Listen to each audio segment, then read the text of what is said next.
Every victor who lives off European money while trying to sell out European interests deserves a smack upside the head. Today we're diving deep into the escalating tensions between Hungary's Prime Minister Viktor Orban and Ukraine's President Volodymyr Zelensky. This isn't a simple feud. It sits at the heart of a debate over EU enlargement, European unity, energy, war, and the very meaning of security in the 21st century.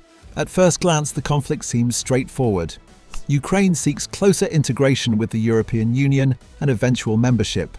But behind the headlines, there's a complex web of political strategy, of domestic elections, fears over economic stability, deep disagreements on foreign policy, and the shadow of the war with Russia.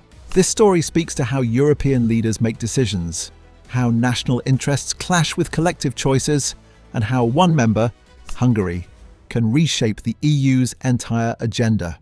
Let's start first with what is happening right now. In the last week, Viktor Orban has publicly doubled down on his opposition to Ukraine joining the European Union. He's warned that expedited EU membership for Ukraine would have severe economic consequences, especially for Central European economies like Hungary's agriculture sector. His message is clear: Ukraine's accession is out of the question, whether on a fast track or any other path. Orban argues that EU funds that should be used for internal development would be diverted to Ukraine, creating a kind of bottomless financial burden on the Union. This is not a marginal position. It comes as Hungary prepares for a national election in April 2026, and Orban's party faces significant opposition after 16 years in power. Campaigning against Ukraine's EU bid has become part of his domestic strategy, tapping into widespread public skepticism in Hungary about deeper involvement in Ukraine's future. This approach has included launching a national petition against EU financial support for Ukraine. Orban has also accused Ukraine of interfering in Hungarian politics ahead of those elections. In a dramatic move, he summoned Ukraine's ambassador, claiming without evidence that Ukrainian leaders were trying to influence Hungary's electoral process. This is a striking escalation. Diplomatic relations between neighbours are normally grounded in careful negotiations, not public accusations of election meddling. These tensions are spilling over into broader European debates within the EU. On one side, you have the majority of member states supporting continued aid and a clear path toward Ukraine's membership. On the other, Hungary stands as a persistent blocker, insisting that accession criteria, risks, and economic costs must be considered before any further steps. The rules for full EU membership require unanimous approval from all member states, so even if 26 EU leaders agree, one alone can block progress. Orban has used this veto repeatedly to slow down or stall talks. This brings us to Ukraine's President Volodymyr Zelensky. He's been a commanding figure on the world stage since Russia's full-scale invasion of Ukraine in 2022. Zelensky argues that Ukraine's future lies in the European Union, not just for economic benefits, but for security, stability, and democratic identity. From public addresses in Brussels to quiet negotiations with EU leaders, his message remains the same. Ukraine wants to be part of Europe, and that means EU membership. Zelensky has called on Orban directly to stop blocking his country's EU bid. He says that Ukraine is doing the work needed to meet accession requirements, and that Hungary's resistance is based not on technical objections, but on political motives.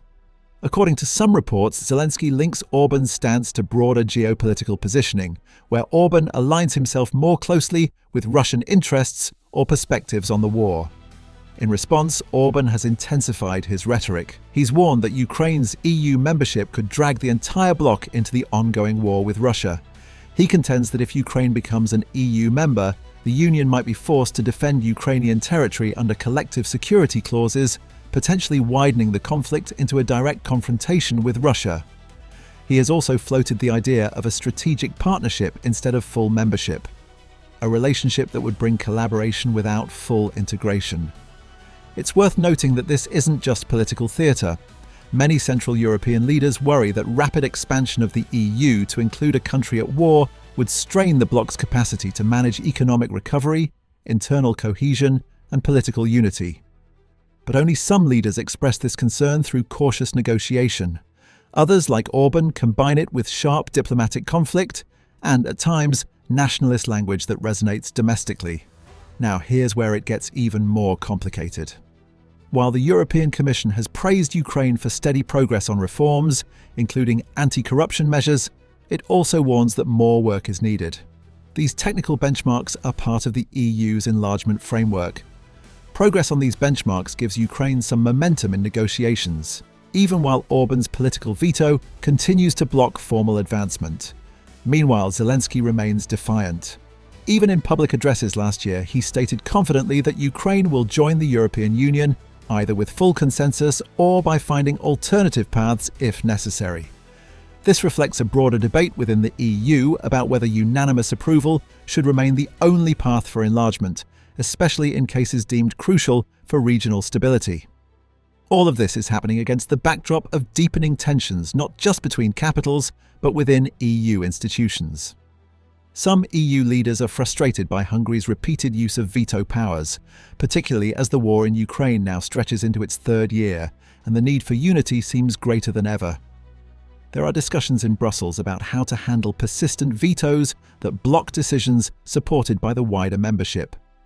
These debates reach beyond Ukraine to touch on the EU's internal rules and the balance of power among member states. If you want to understand modern European politics, this is where strategy, national interest, and international law intersect. These are not theoretical concerns. The decisions made today will define EU defence policy, budget allocations, and political alliances for a generation. Now let's pause to connect these developments to a larger historical perspective. The EU was once a union primarily of Western European democracies united after the devastation of World War II. Enlargement over the decades expanded that family to include countries across Central and Eastern Europe after the end of the Cold War. But all previous enlargements were quieter, more incremental, and centered on agreed criteria for democratic norms, rule of law, human rights, and economic stability. Ukraine's accession bid has turned this process into a geopolitical battleground. It raises questions about what membership means during an active conflict and how sovereignty and democratic choice should be balanced against collective security responsibilities.